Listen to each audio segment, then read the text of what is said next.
시험 문제를 내야 될 것 같아요?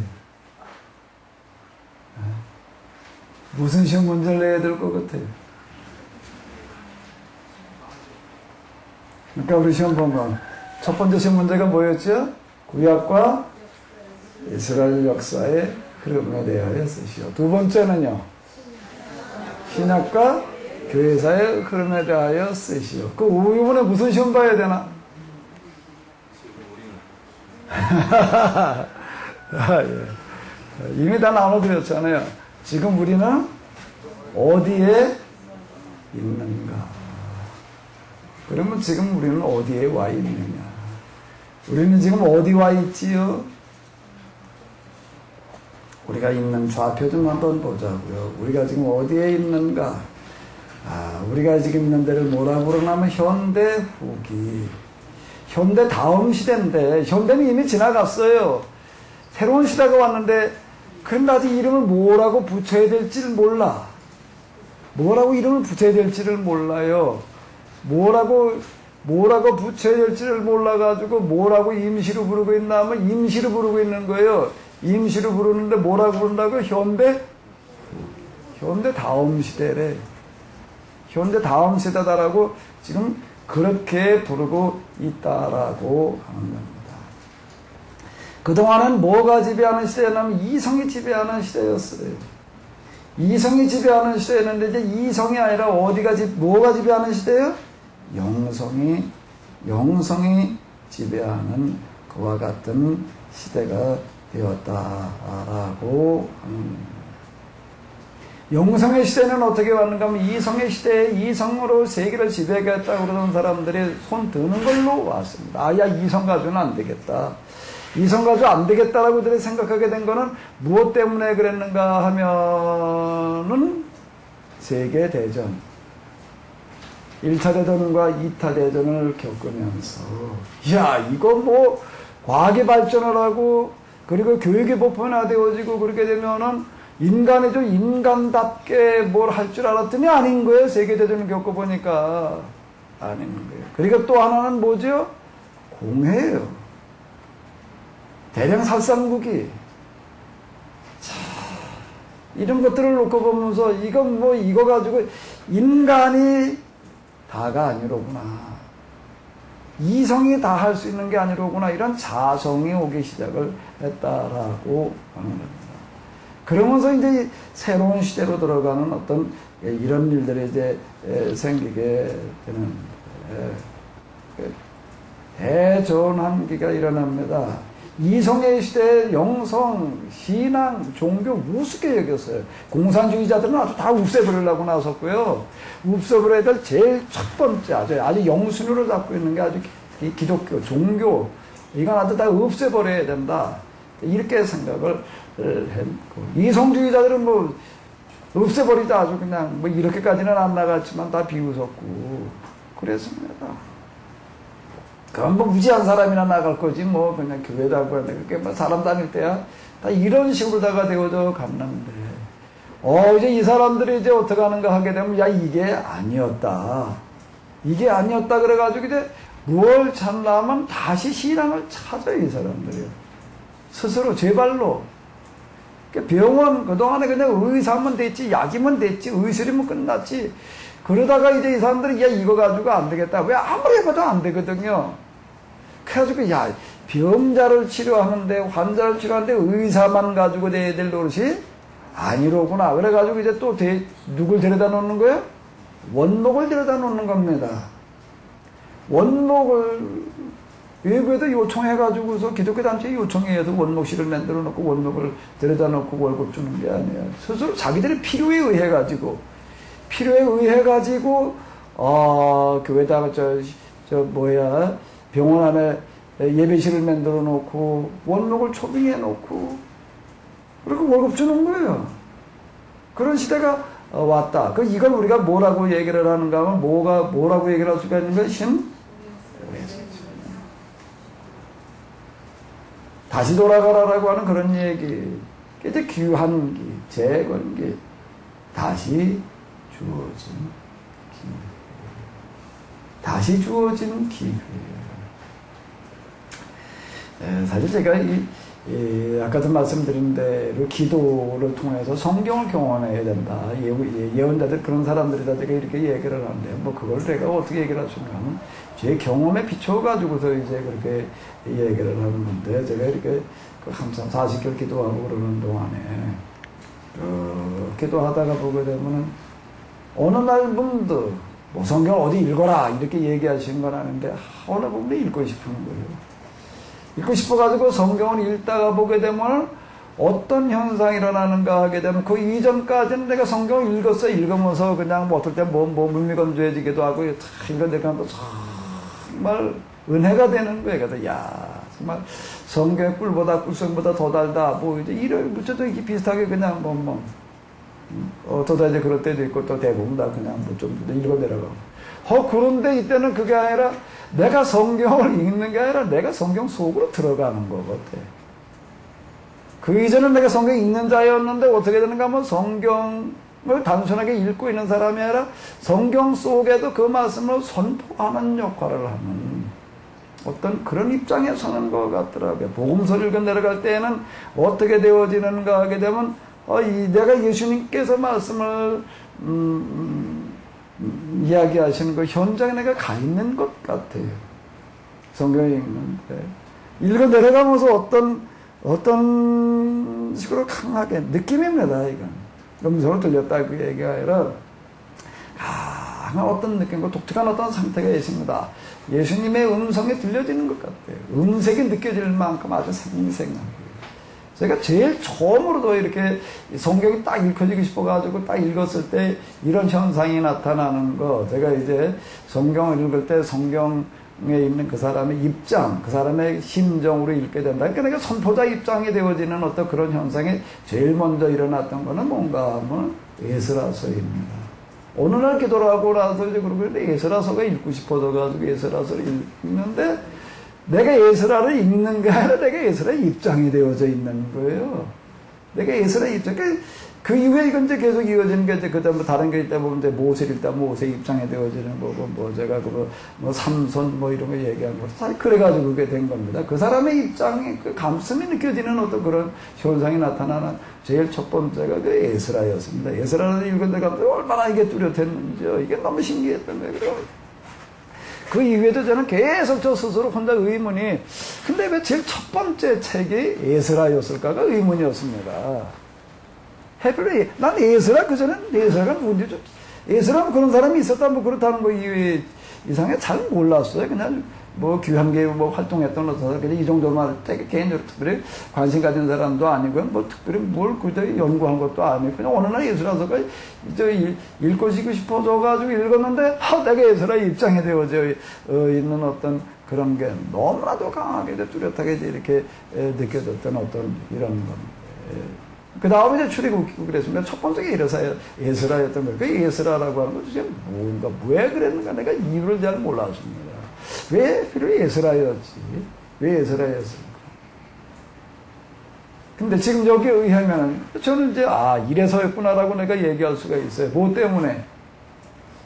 우리가 지금 처한 시대가 어디라는 거예요? 지금 귀환, 그리고 어디요? 재건기. 그 에스라의 역할이라고 하는 게 뭐예요? 말씀의 재해석. 죄악의 회복이라고 하는 그런 역할을 하는 거예요. 오늘 우리 시대가 정말 예술하게 했던 것 같은 그런 애들 정말 우리 지금 다시 귀환한 포로에서부터 뭐 한 거예요 지금? 귀환한 시다라고 하는 거예요. 여기서 지금 이제 와가지고 성전 지어놓고 그걸로 끝나야 될 얘기가 이렇게 되면 뭘 해야 되는 거예요? 여기서 이제 이 말씀을 가지고서 이제 말씀을 가지고 다시 해석을 해 나가는 그와 같은. 오늘 이제 그 유대교, 바꿔 얘기를 한다라고 하게 되면 오늘 우리 가운데 헤브라이즘이 남아있다라고 하는 것은 에스라 때문에 가능했던 겁니다. 에스라가 뭐 중요한 그런 역할을, 유대교의 아버지다, 뭐 이제 이렇게도 얘기를 하고 그러고 있는데, 우리는 지금 어디에 와 있는가, 어디에 와 있다고요? 귀환, 그리고 어디요? 재건기다라고 하는. 마지막 때, 우리는 마지막 때라고 하는 이 이야기를 자꾸 종말로다가 이렇게 끌고 들어가려고 하는 경향이 있는데, 종말로 끌고 들어가야 될 얘기가 아니라 뭐로 끌고 들어가야 된다고요? 전환기, 대전환기. 과거에 있었던 전환기 중에서도 오늘 우리가 살아가고 있는, 오늘 우리가 시점에 서 있는 것 같은 전환기는 없었어요. 오늘 우리는 그게 잘 안 느껴지잖아요, 이게. 이게 잘 안 느껴진다고. 오늘 그냥 어제가 오늘이고 그냥 그러고 있는 거죠. 그냥 그런가 보다. 그러고 그냥 그저 사는 거지, 뭐. 근데 도대체 우리에게 지금 일어나고 있는 일이 뭘 의미하는 거냐라고 하는 거가 중요한 건데. 우리는 지금 아주 특별한 시기, 특별한 위치에 와 있다라고 하는 겁니다. 아멘? 이게 좀 느껴져요? 오늘 우리는 어디에 와 있는가? 가슴으로 느껴져야 돼, 이게. 한번 읽어보시기 바랍니다. 다시 한번 좀 잘 좀 읽어봐 주세요. 마지막 쉬운 문제예요. 잘 써야지 오늘 끝내잖아요. 자, 한번 읽어봐봐요. 시작.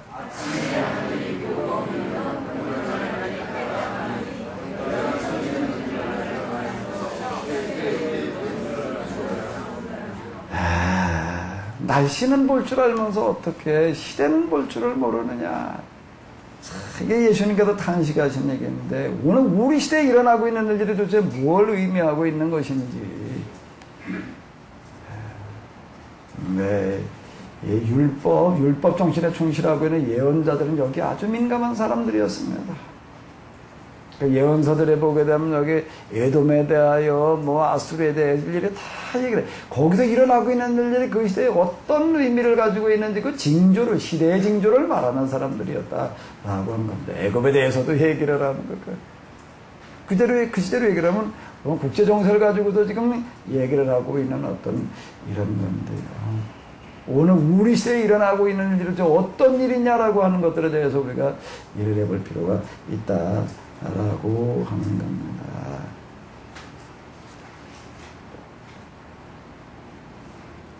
새로운 포로 귀한 교와 같다. 하나더 이성의 시대가 이제 갔어요.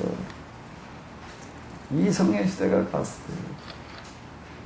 그러니까 이게 이제 우리가 이 새로운 밀레니엄이라고 하는 어떤 그런 2000년대와 더불어서 지금 이게 시작이 되어졌는데,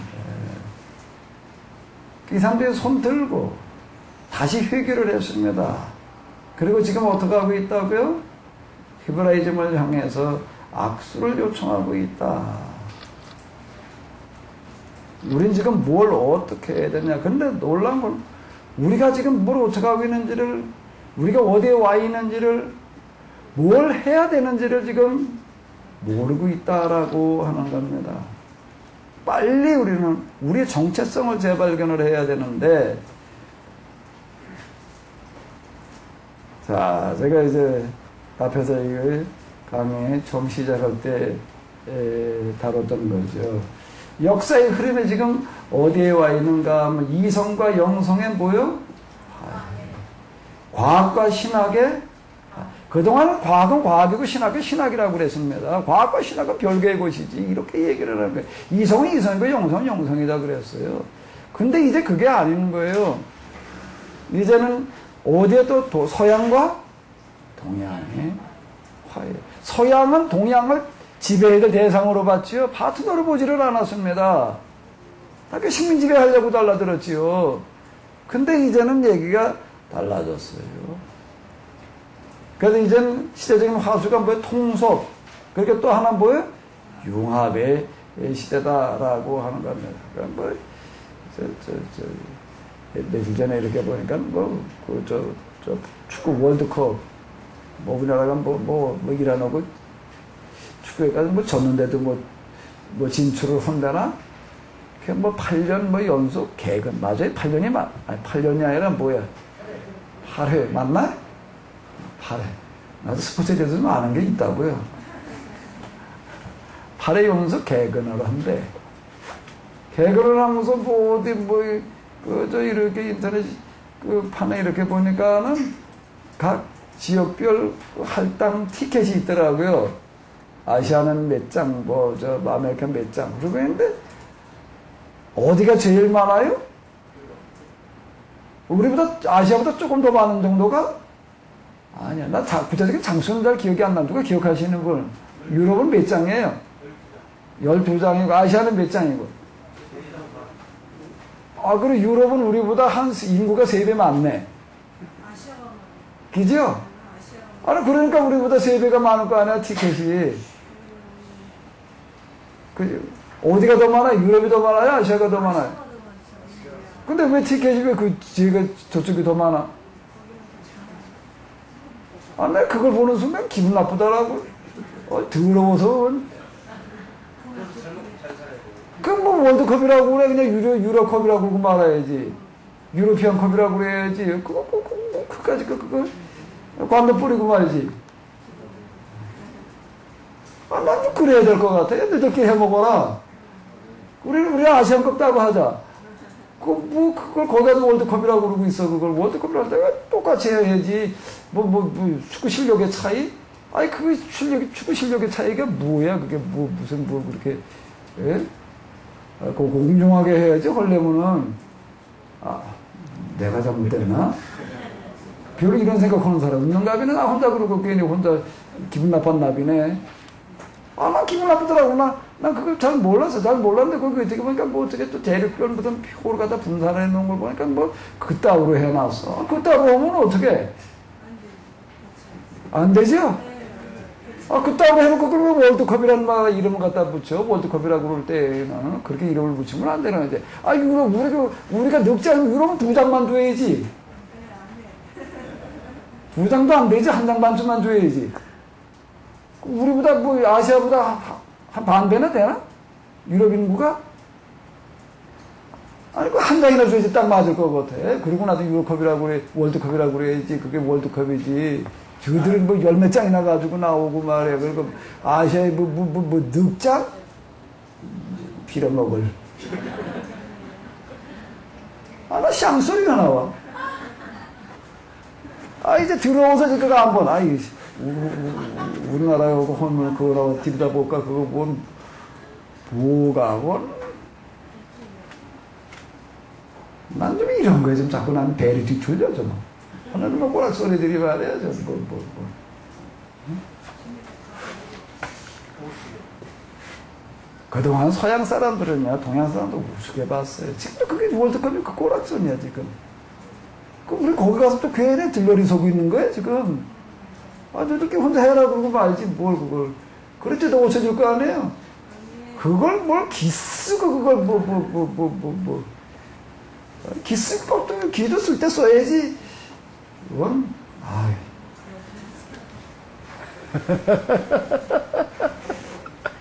그동안 서양 사람들, 동양 정말 사람 취급도 안 한 거예요. 그나마 좀 나아졌다. 근데 아직도 멀었어. 나 그 월드컵 보니까 아직도 멀었어. 멀었죠? 나만 그렇게 생각하나 봐. 아, 이제 진짜 세상이 바뀌었습니다. 진짜 세상이 바뀌었어요. 진짜 동양과 소양의 화해라는 단어가 나왔다는 것 자체가 진짜 역사 속에서요. 근데 이제 어떤 시대가 오는가 하면 동양의 시대가 오고 있다. 이미 왔다. 라고 하는 건데요. 자, 정말 우리 가운데 지금 일어나고 있는 일들이, 우리가 이런 시각으로 생각을 안 해보니까 그죠? 놀라운 일들이 지금 벌어지고 있는 거예요.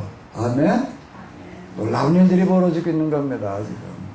세상이 지금 뒤바뀌는 일들이 벌어지고, 정말 이게 지각 변동이 정도지. 야, 이걸 뭐라고 해야 되나? 지각 변동 정도가 아니라 지축이 흔들리는 것 같아, 지금. 그 일이 지금 우리들 가운데 벌어지고 있어요. 까짓 그 원컵이가 무시하자고 그런 거. 그까짓 그런 게 기분 나빠할 일도 아니야. 에이, 축구나 해먹어라. 나라고 공이나 차라. 그러지 말자고. 거기다 이제 옛날에 우리 애들 때 뭐 가지고 참나무, 돼지 오줌보에다 갖다, 물을 넣나 바람을 넣나 그래가지고 참때 그게 유럽에서 돼지 오줌보에 나서 몇 개 사서 보내자고. 너는 이거 놔쳐라. 너희 그런 거 좋아하니까 그거나 차고 있어라 그냥. 뭐 그러고 말지. 정말 이제는 이 시대가 진짜 바뀌었어요. 그러니까 이제 우리 시대에 왜 이걸 뭐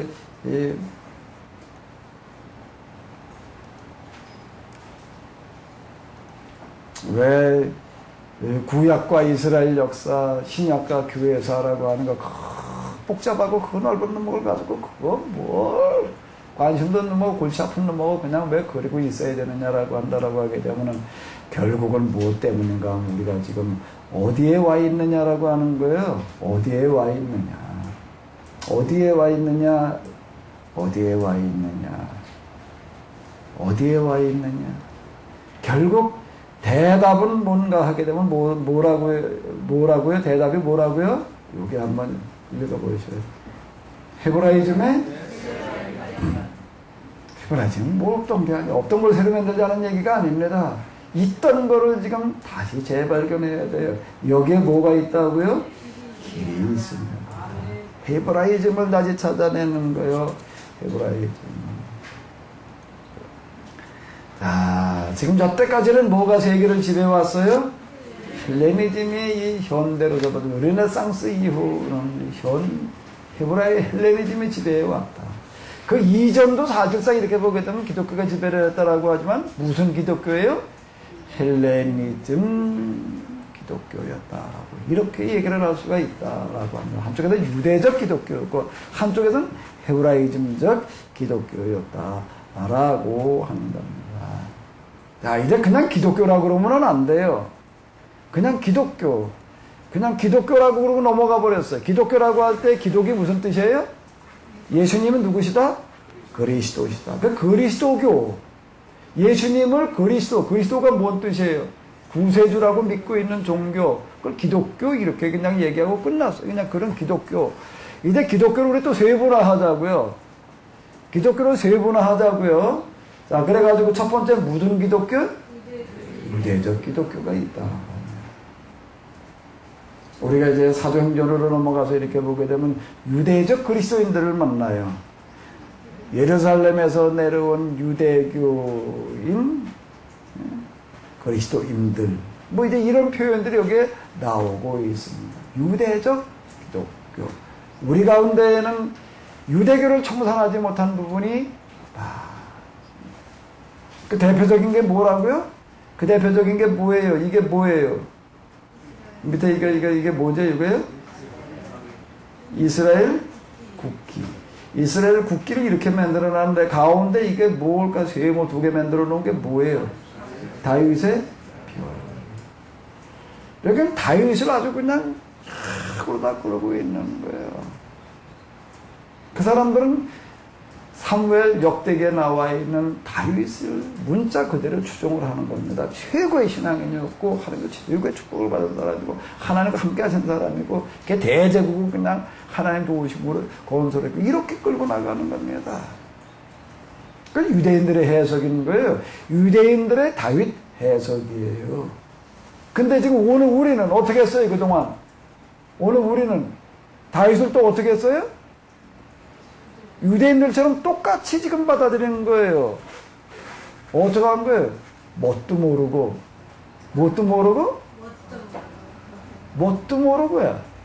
뭣도 모르고 다윗이 최고인 줄 알았어요. 뭣도 모르고.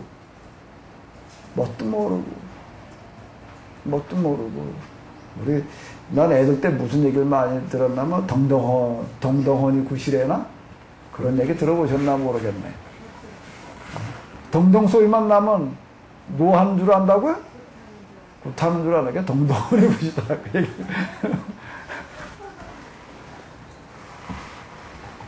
우리 그저 다윗 얘기만 나오면 그냥 뭐 최고인 줄로 그냥 아는 거예요. 다윗 소리만 나오면 다윗이가 껍벅 죽었어. 청산해야 되는 줄로 믿습니다. 이거 좀 이렇게 아주 내가 사무엘 상하로 아주 2박 3일 동안 한 구절 아주 한 구절도 안 빼고 다 읽어나가면서 실상에 이렇다 이러고 얘기를 해도요. 그리고 얘기를 해도 이게 참 어렵더라고요.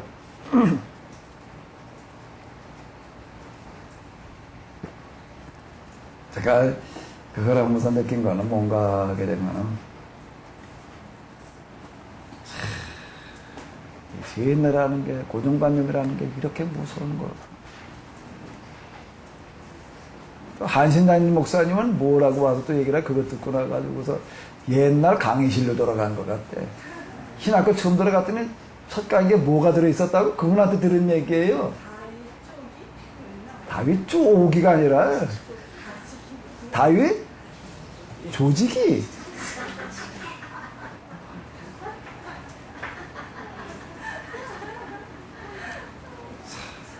저 시간도 그냥 다윗이 죽어야 산다고 그냥 맨날 뭐 그러겠네. 잊어버리고 있다가 보니까 그게 생각나더라. 그게 나 한시에도 그런 강의를 했는 줄 알지 내가 어떻게 알아. 거기 가니까 거기 들이다 다윗 조직이 그냥.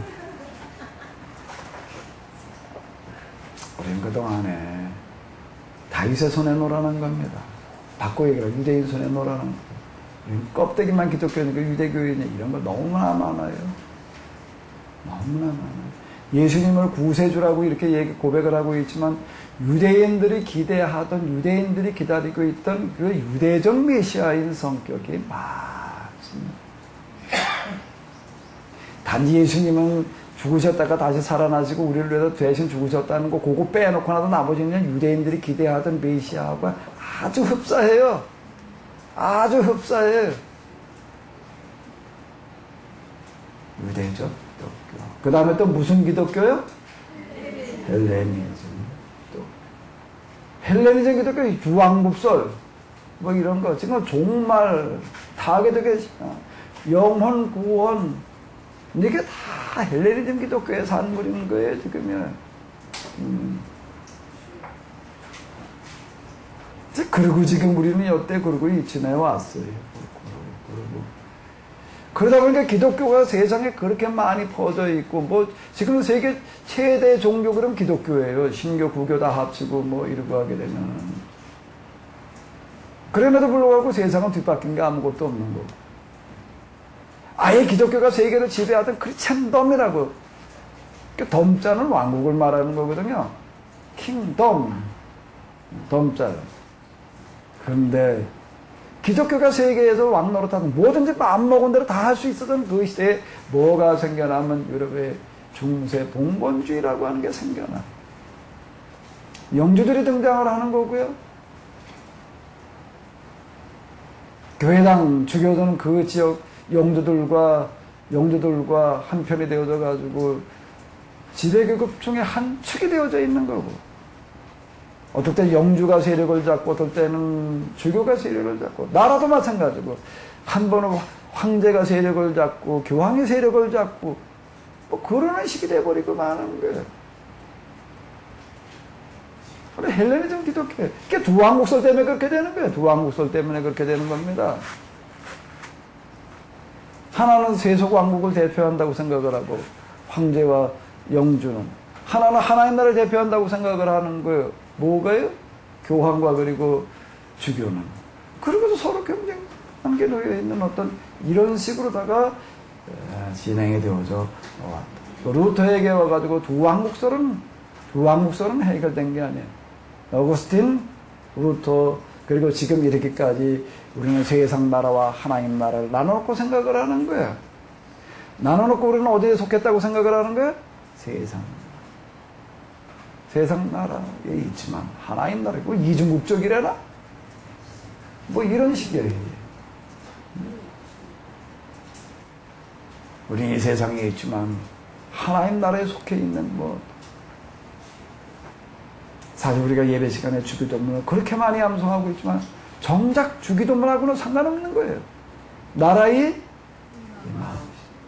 뜻이 하늘에서 이루어진 것 같이 땅에서도 이루어지. 오늘날 우리에게 일용할 양식을 주옵시고 이런 거고 상관없이 지금 우리는 여태 그리고 신앙생활을 하고 있는. 그러니까 이제 또 하나 이제 무슨 기독교요? 모라이즘 기독교. 이제 우리는 여기 이 중에서 무슨 기독교를 재건을 해야 되겠어요? 헤브라이즘, 기독교를 좀 재발견을 해봐야 되죠. 다시 세워가야지 돼요. 이제 돌아가야 돼.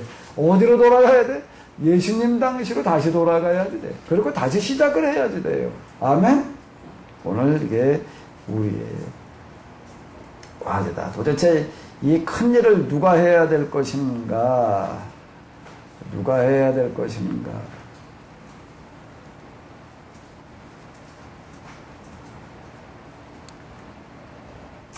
자, 왜 헤브라이즘의 길이 있는가라고 하는 것을 좀 우리가 한번 다시 한번 말을 했는 거지만,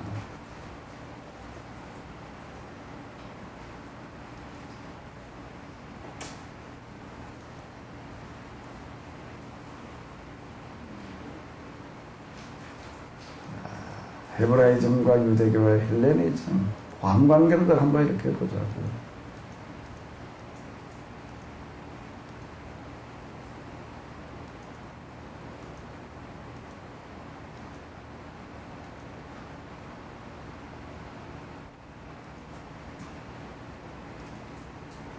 공산주의가 등장을 하고 현대적이면서 자본주의가 등장을 하고 그랬지만 결국 도달하는 거는 어디에 도달을 했어요? 99%. 99%가 그냥 다 지배당하고 1%가 지배하는 그런 시대가 돼버리고 말았다라고 합니다.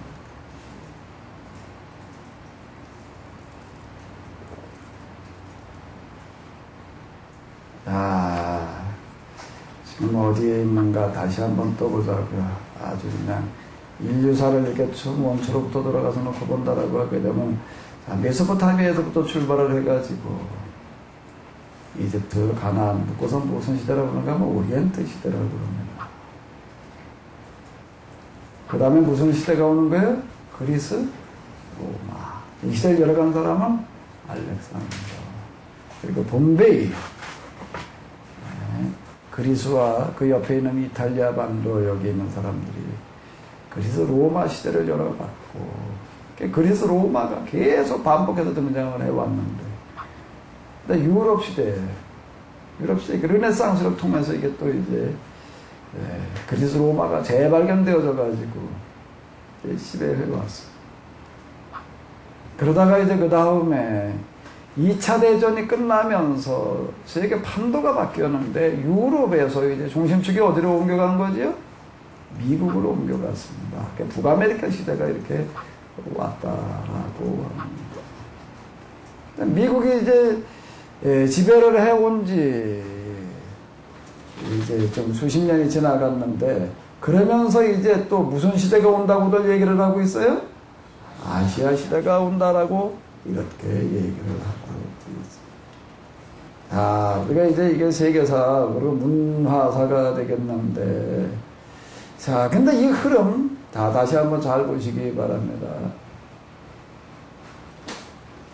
이 흐름을 다시 우리가 거슬러서 놓고 본다라고 하게 되면, 하나님께서 아브라함을 부르셔서 가나안으로 입주시키는 그 일, 그리고 이때 여기서부터 이제 또 이집트 구약이 되겠는데, 여기에서 뭐가 만들어지는가 하면 헤브라이즘의 원형, 율법이 만들어지는 거예요. 그리고 그 율법과 현재 완성으로도 예수 그리스도, 그리스 로마 시대에 와가지고서 어떤 일이 벌어지는가 하면 그게 지중해 세계, 로마 제국으로 번져가지고서 이제 기독교가 세계를 지배하는 그와 같은, 기독교가 로마 제국의 국교가 되어지는 그와 같은 그 시대가 오는 거고요. 중세로 접어들어가는 것은 이제 그와 같은 라틴 민족이 지배하던 시대에서 게르만 민족 시대가 오게 됩니다. 게르만 민족 시대가 와가지고서 그 이전까지는 라틴 로마에서 이제 게르만 로마로 넘어갑니다. 로마 제국이라는 나라 이름은 그대로 있는데, 이제 주인이 바뀐 게 라틴 민족에서 무슨 민족으로 넘어간 거죠? 게르만 민족으로 넘어가면서 이제 성로마 제국제 이렇게 얘기를 하게 됩니다. 그럼 이제 북유럽 시대가 와요. 그러니까 독일이 여기서 이제 아주 중요한 역할을 이렇게 이제 했는데, 독일의 라이벌이 이제 프랑스, 그리고 이제 영국, 그렇게 되어져 갑니다. 그러니까 유럽 시대가 와요. 여기서 이제 종교개혁이 일어나고, 자, 그러면 이 세계 구원사의 흐름이라고 하는 것과 세계사, 이 문화사가 같이 간다라고 하는 겁니다. 그러다가 이제 2차 대전이 끝나고 난 다음에 어느 시대로 넘어간다고요? 북아메리카 시대로 갑니다. 유럽 시대 때에는 유럽이 세계 선교를 주로 했어요. 그러니까 독일, 프랑스, 영국, 여기에도 주로 선교사들을 보냈습니다. 그러다 이제 아메리카 시대가 오고 난 다음에 이제 세계 제일 많은 선교사를 보내는 데가 어디에? 미국. 선교비도 그렇고.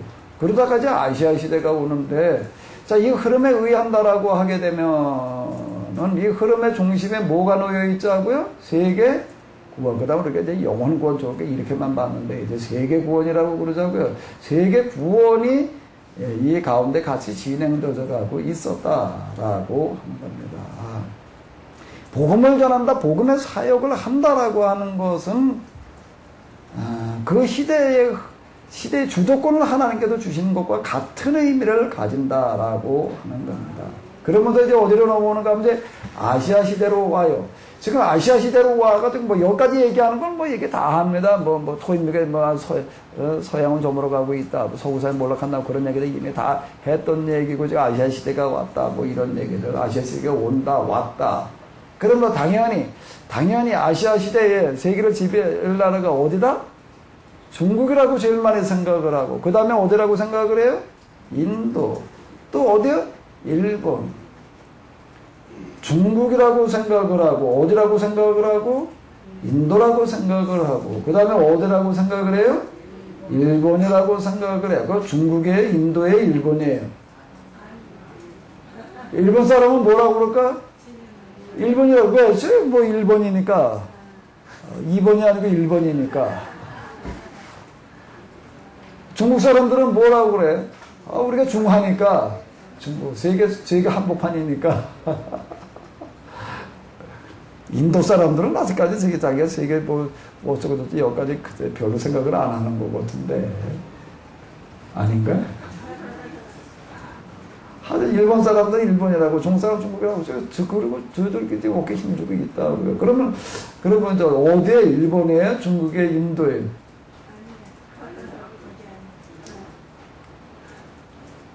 그럼 뭘로 기준을 잡아야 될까요? 뭘로 기준을 잡아야 되나요? 우리가 오리엔트로부터 지금 북아메리카까지 오는 그 과정을 놓고 보니까 그 중심에 뭐가 들어있다고요? 선교가 들어있다라고 하는 겁니다. 뭐가 들어있다고요? 선교가 들어있다라고 하는 거예요. 그러면은 아시아 시대, 아시아가 세계를 지배하는 시대에 세계를 지배할, 아시아 시대를 끌고 나갈 나라는 어떤 나라여야 될까? 뭐에 제일 앞선 나라여야 된다는 게? 선교라고 하는 겁니다. 자, 이걸 누가 해야 될 일인가? 세계를 지배해온 그런 문화, 제국은 어디서 만들어졌는가 하면 가나안, 예루살렘, 아테네, 로마에. 결코 규모가 큰 데가 아니다라고 하는 겁니다. 결코 규모가 큰 데가 아니에요. 그리고 여러 가지 어려운 조건들이 있던 데였다라고 하는 겁니다. 세계를 지배하는 문화는 어려운 환경 속에서 만들어졌다라고 하는 거예요. 그건 뭐 토인비가 얘기하는 건 도전과 음전, 그 역사의 원리를 갖다 문명사의 원리를 그렇게 해석을 해 나갔잖아요. 그리고 아시아에서 한국만큼 기독교가 활발한 나라가 없다. 선교사에서 이렇게 보게 되면 선교사가 가가지고 복음을 전해가지고서 교인이 생기는데, 세계 선교사에 어떤 나라가 있는가 하면 선교사가 가도 누가 가도 전해주기 전에 먼저 하나님을 믿고 있는 나라가 있어요. 거짓말 같은 얘기예요. 유일하게 그런 나라가 딱 하나밖에 없어요. 그 나라가 어디예요? 한국. 성경을 번역하는 일을 보게 되면 어느 지역에 선교를 하러 가가지고 거기에도 이제 그 나라 말을 배워가지고 그리고 성경 번역으로 들어가요. 그런데 어떤 나라가 있는가 하게 되면 선교사가 오기 전에 이미 뭐 해놓고 있는 나라가 있어요? 성경을 번역을 해놓는 나라가 있어. 유일해요. 유일해. 세계 선교의 역사에 보게 되면 어쨌든 여러 가지 선교 성과들이 있었는데 한국만큼 선교의 성과가 높은 나라가 없대. 그걸 뭘 보면 알 수 있나 하면 지금도 지나가다 보게 되면은요, 뭐가 그렇게 많아요? 십자가가 정말 많어. 정말 많어. 어디 그 도시 지역에 같이 나가다 이렇게 한 바퀴만 둘러보면 최소한 몇 개가 보여요? 최소한 몇 개가 보여요? 내가 우리 저 조그만 동네에서 이렇게 보니까는요, 이렇게 나가가지고 한번 이렇게 내가 일부러 여기 가서도 둘러보고 저기도 둘러봤는데 최소한 몇 개가 보이냐면 10개는 보여. 최소한 10개는 보여. 그런 나라가 딱 하나밖에 없어요.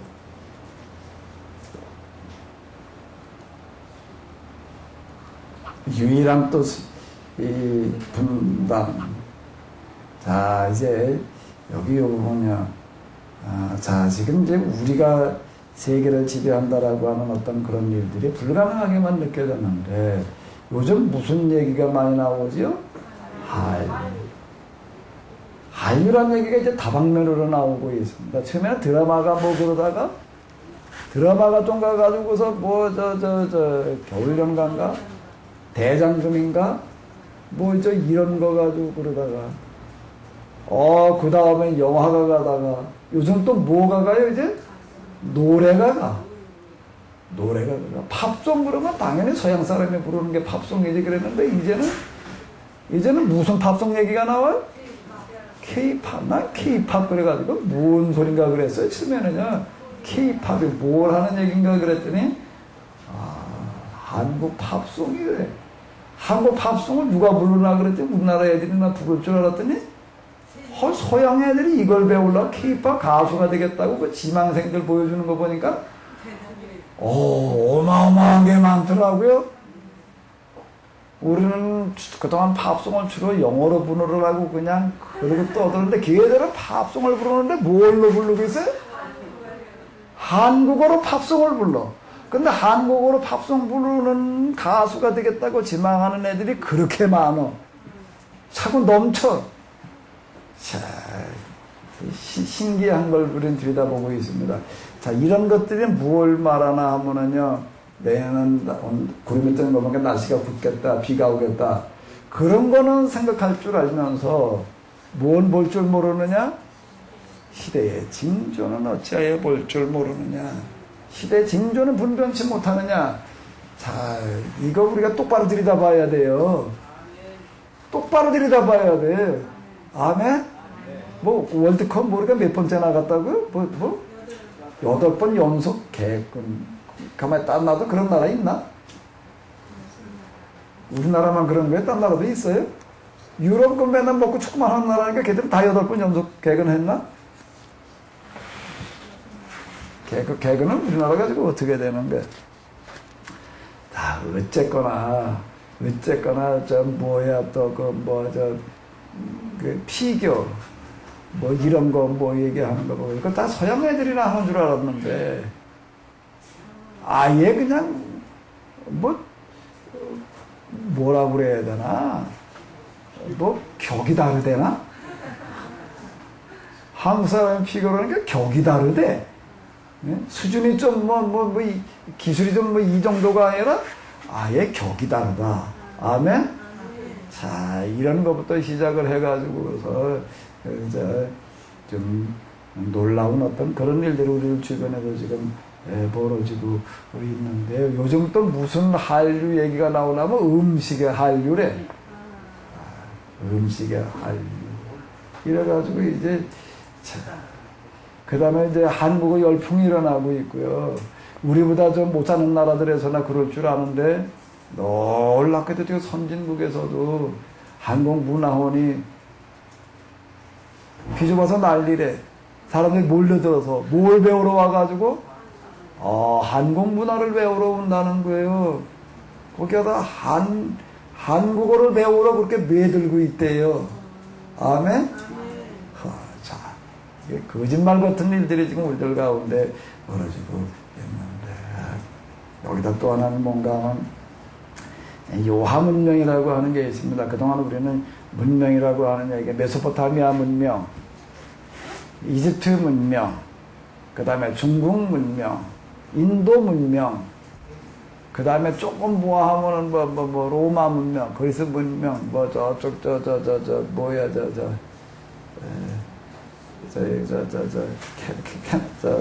멕시코에 있는 건 뭐야? 멕시코에 있는 건 뭐죠? 고대 유적? 잉카. 마야, 요하 문명이라고 하는 걸 우리는 들어보지도 못했는데, 요즘 나오는 어떤 그런 거, 아직 겉으로다가 수면 위로까지는 안 올라왔는데, 뭔가 하게 되면은, 중국 요하강에서 고대 유적이 나왔는데, 이게 중국 사람들이 비상에 걸리게 만들어 놓은 거예요. 자기들이 세계 중심으로 생각을 하고, 세계 최고의 세계 중심의 문화가 황하강에서 만들어졌다 이래가지고 중화사상이라고 하는 게 나왔는데, 요하강에도 포크레인 가지고 작업을 하다가 무슨 무덤이 하나 나와가지고서 발굴을 해서 이렇게 보니까는 경악할 일이 생기는데, 그게 뭔가 하게 되면은 황하 문명보다 1000년 내지 1000년 이상 먼저 생긴 문화가 있는데 요하강에서 생겼다라고 합니다. 두 문화를 갖다 비교를 해보니까 황하 문명이 무엇 때문에 가능했는가 하면 요하강 문명 때문에 가능했대요. 비상이 걸렸습니다. 비상이 걸려가지고 이게 도대체 이 요하 문명이 어디서 누가 만들어 놨나고 갖다 가만히 연구를 해보니까 어디예요? 이게 우리나라는 거예요.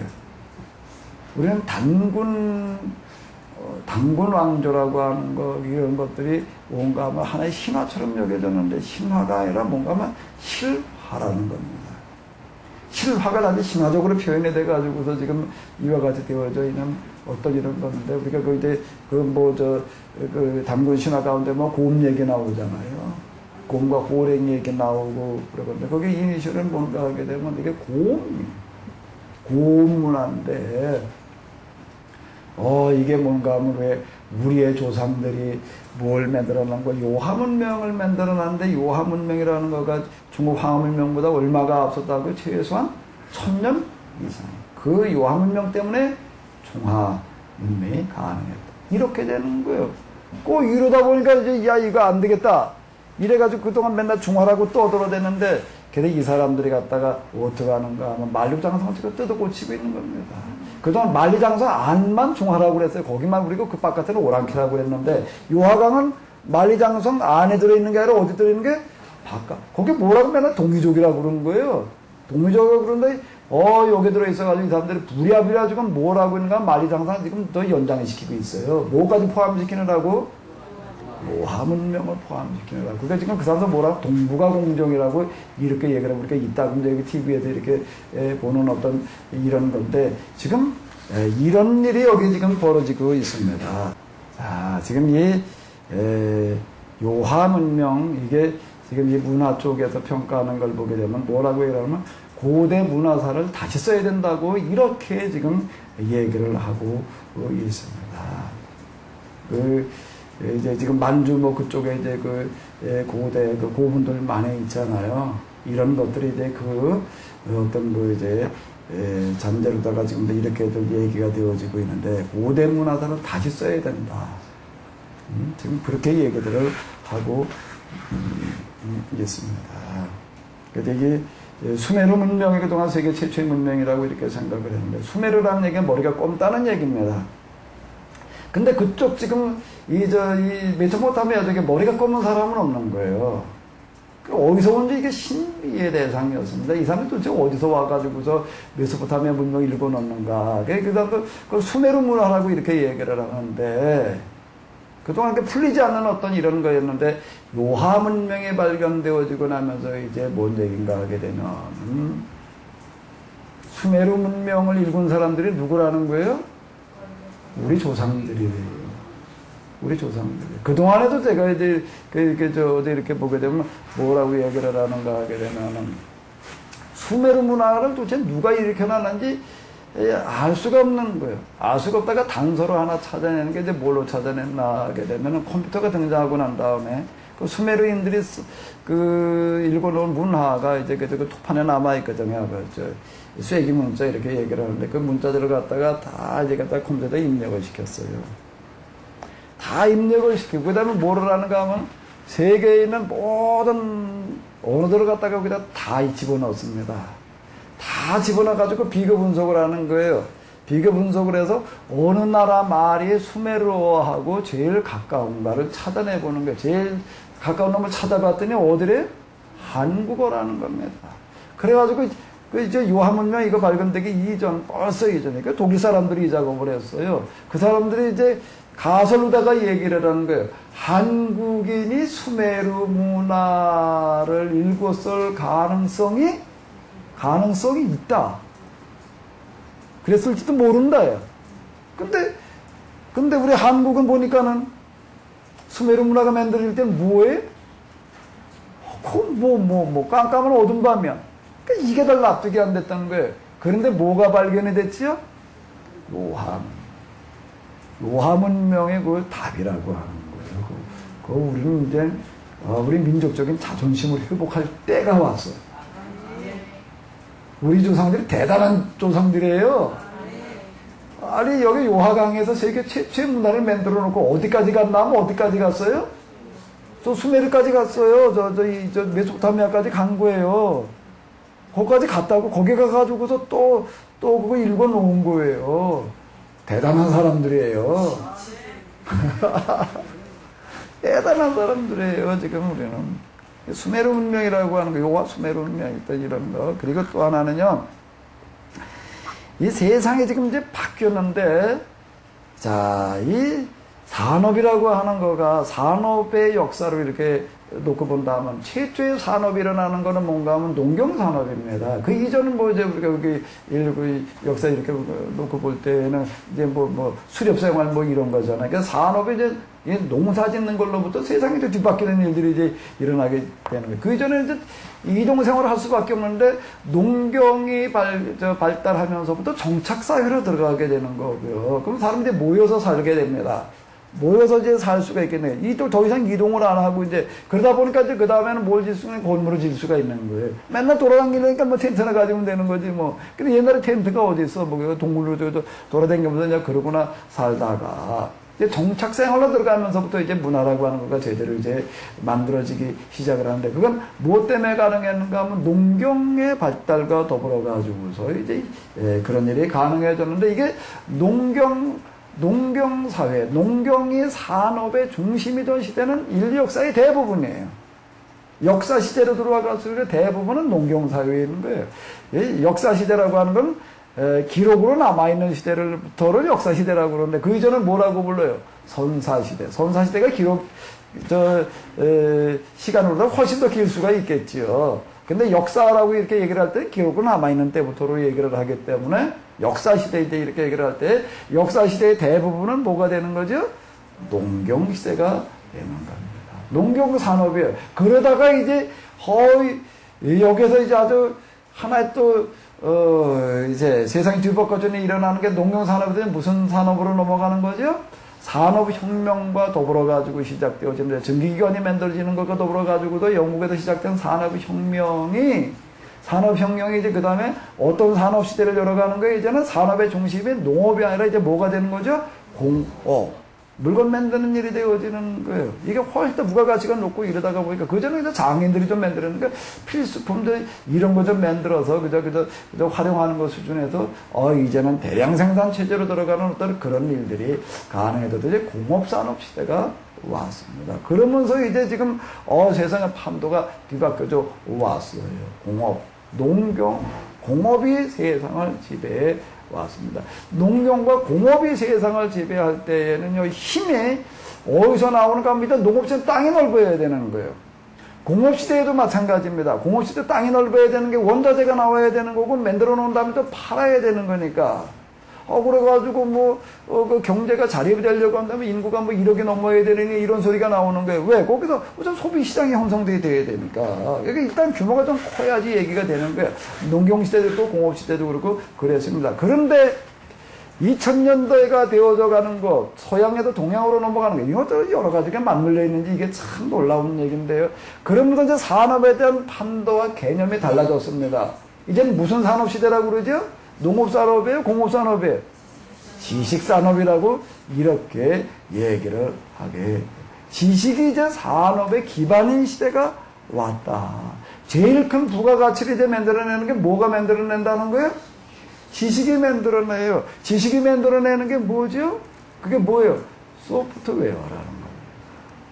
소프트웨어를 다루는 데가 제일 부가가치가 높은 거예요. 지금 이런 것도 사실 여기도 이것도 좀 하드웨어가 좀 들어가기도 하지만은요.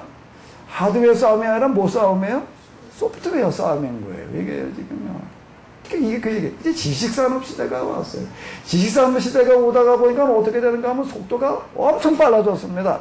농경산업 시대는 속도라는 게 변화라는 게 별로 없었어요. 공업시대로 넘어오면 속도 이제 속도가 이제 새로운 물건들 계속 나오니까. 농업산업 시대는 새로운 게 나올 게 없어요. 맨날 콩 심어봐야 뭐가 나오고.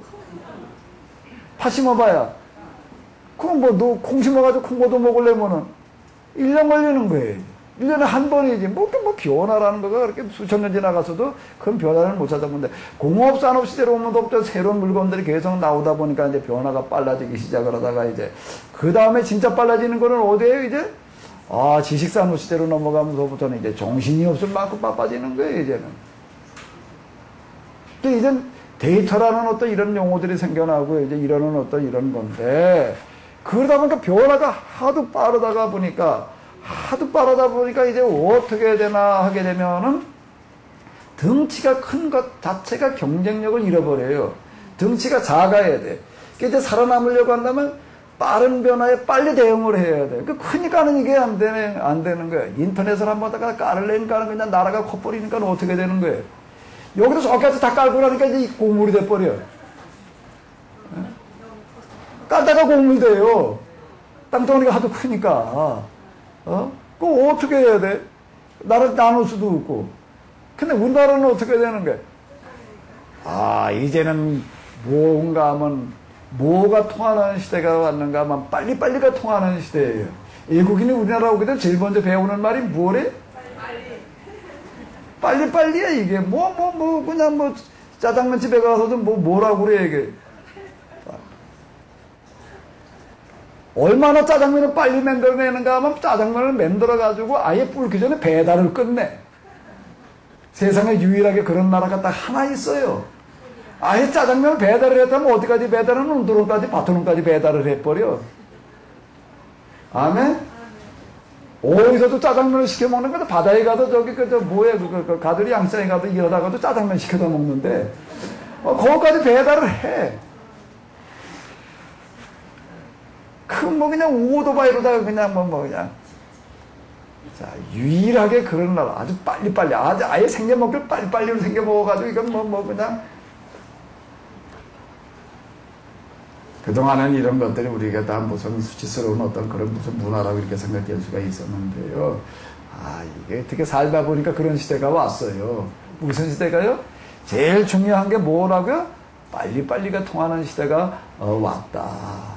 라고 하는 겁니다. 우리 문화는 어떤 문화인가? 빨리빨리 문화예요. 빨리빨리 문화예요. 그래서 우리는 정말 이런 새로운 환경에 적응할 수 있는 작은 규모. 이제는 그전에는 어떤 용어가 있었는가 하면 세계를 지배하는 강대국이 지배하는 강대국 시대라고 그랬습니다. 근데 이제는 강대국 시대가 아니에요. 무슨 시대죠? 강대국에서 대자를 빼버렸어. 그래서 강대국을 이제 뭐라고 바꿔야 돼? 강소국으로 바꿔야 되는데, 강대국을 갖다 강소국이라고 그러지 않고, 근데 여기서 강대국을 그냥 강소국으로 바꿔놓으면은, 그러니까, 그 중에서 뭐가 중요한가 하면 이게 작은 게 중요하다. 작은 게 이제는 큰 거 이길 수 있다. 그래서 이제 순서를 바꿔가지고 강자, 소자를 어떻게 했어요? 바꿔서 이제 뭐라고 해요? 강소국이라고 그러나? 소강국 시대가 왔다라고 이렇게 얘기를 하고 있습니다. IQ라고 하는 거 세계 사람들 모든 사람들 갖다가 이게 IQ 검사를 해봐도 우리나라 사람들 제일 높대요.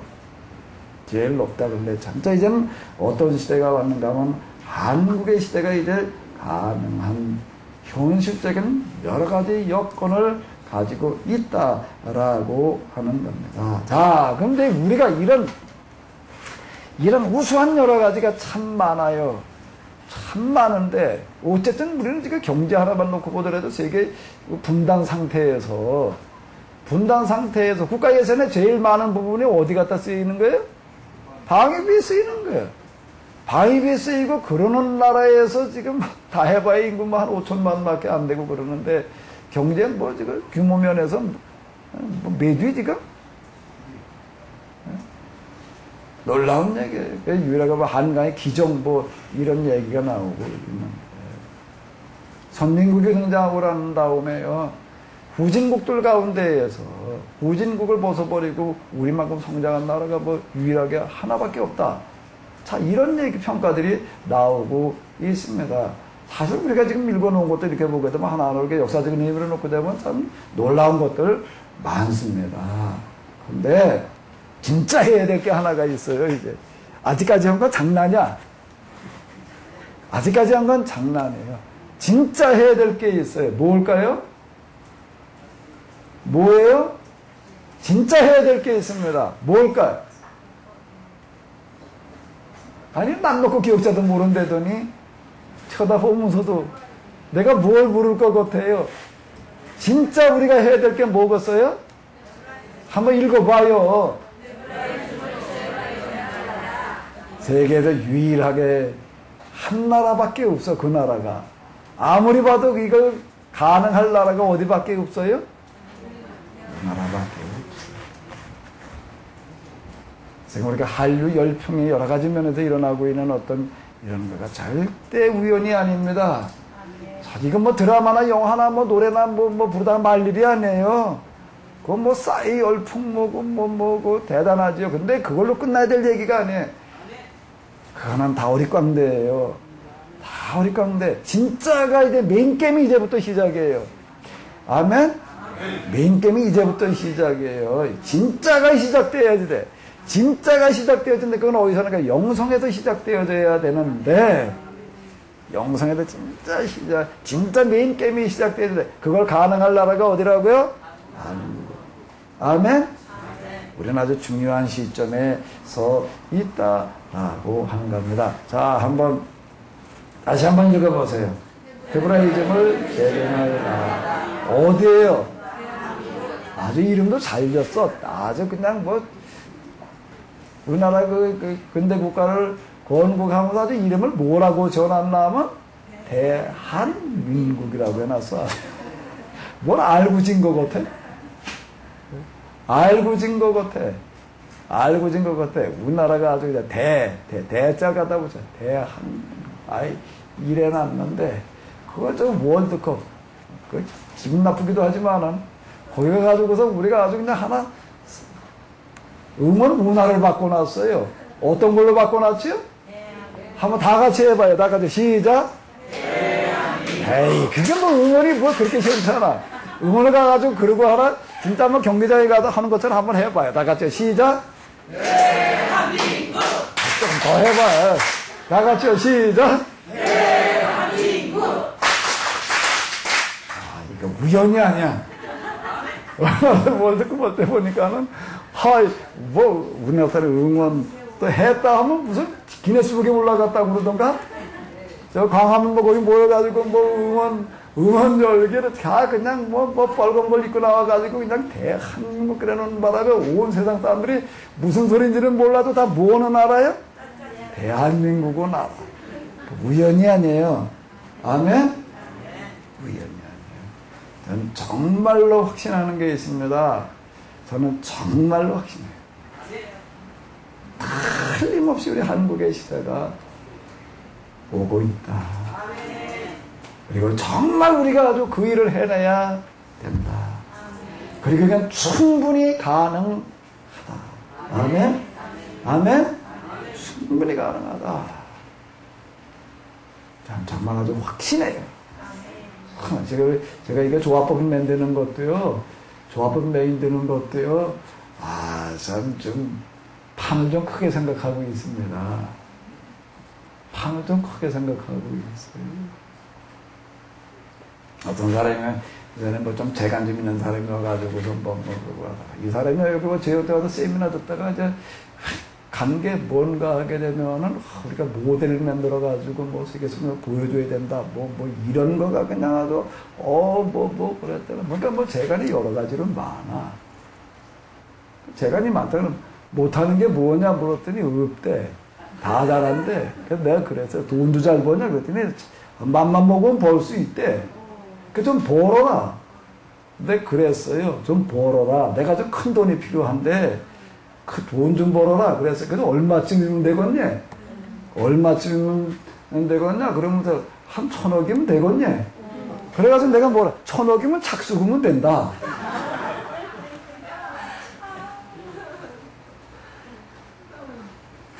저 얼굴들이 좀 그러신데 어째? 참 진짜 꿈꾸는 게 있습니다. 꿈꾸는 게 있어요. 뭘 꿈꾸면 저는 큰 걸 꿈을 꿉니다. 무슨 꿈이요? 한국의 시대. 과거 서양 사람들이 해먹었던 것 같은 제국주의의 한국 시대를 얘기를 하는 게 아니에요. 영성으로 우리가 열어가야 한국에 대해서 섬기는 겁니다. 새로운 걸 보여주는 거예요. 우리가 판을 바꿔가지고서 진짜 전 큰 것 좀 한번 꿈을 꾸자고. 옛날 예언자들은 뭘 한 사람은 사막에서 샘이 솟아날 걸 꿈꾸는 사람들이에요. 어린아이와 독사가 같이, 사자와 어린아이 같이 노는 걸 꿈꾸는 거예요. 그게 예언자들의 꿈이거든요. 자, 우리가 좀 꿈을 한번 좀 크게 꾸자고요. 한 1,000억 정도는 좀 착수금으로 생각을 하고 한번 해보자고요. 저는 지금 조합법을 이렇게 탄생시키고 있는데요. 저는 이거 절대 조그맣게 생각하고 그러는 게 아닙니다. 지금 여기서 이루고 시작을 하지만은 케네스 조합법인이 앞으로 세상을 이끌고 나갈 중요한 역할을 하게 되리라. 아멘? 본래부터 난 이렇게 큰 꿈 가지는 사람은 아니었는데 하나님을 경험하고 났더니 성경의 하나님의 말씀으로 경험되고 난 게 이렇게 됐어요. 그리고 우리가 성경과 역사, 하나님을 다시 한번 해석하는 거예요. 서양 사람이 못한 거 우리가 하자고요. 아멘? 저는 그냥 이렇게 해야 된다는 거는 떠들고 있는 거예요. 여러분들이 앞으로 이걸 좀 완성시키시기 바랍니다. 아멘? 한번 해보자고요. 아멘? 가능한 줄로 믿습니다. 가능한 줄로 믿습니다. 이 칼, 저 칼이 나왔냐 그랬더니 이게 뭔가 말씀의 칼이에요. 근데 성경에 하나님의 말씀으로 경험될 때 이제 있었던 것과 같은 그 일들이 되겠는데,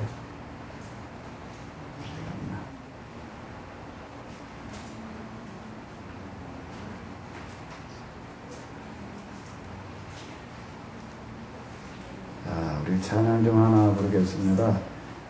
사막에 샘이 넘쳐 흐르리라. 사막에 꽃이 피어 향내 내리라.